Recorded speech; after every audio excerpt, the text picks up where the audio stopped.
एक बार की बात है, एक शिष्य अपने गुरु के पास गया। शिष्य पंडित था और मशहूर भी गुरु से भी ज्यादा था। सारे शास्त्र उसे कंठस्थ थे। समस्या यह थी कि सभी शास्त्र कंठस्थ होने के बाद भी वह सत्य की खोज नहीं कर सका था। ऐसे में जीवन के अंतिम क्षणों में उसने गुरु की तलाश शुरू की। संयोग से गुरु मिल गए।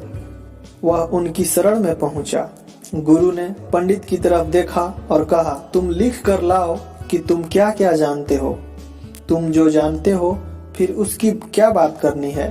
तुम जो नहीं जानते हो वह तुम्हें बता दूंगा। शिष्य को वापस आने में साल भर लग गया था, क्योंकि उसे तो बहुत शास्त्र याद थे। वह सब लिखता ही रहा। कई हजार पृष्ठ भर गए।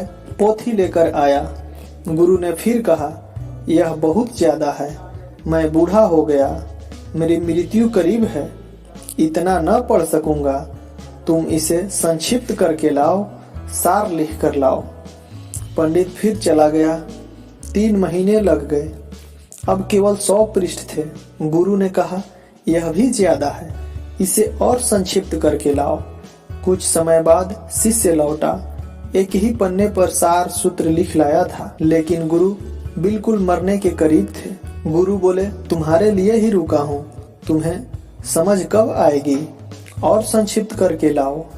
शिष्य को होश आया। भागा दूसरे कमरे से एक खाली कागज ले आया।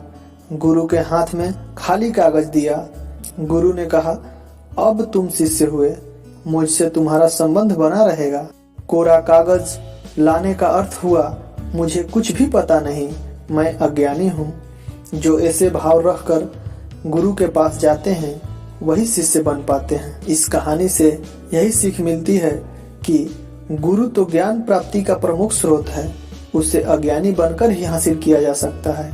पंडित बनने से गुरु नहीं मिलते हैं।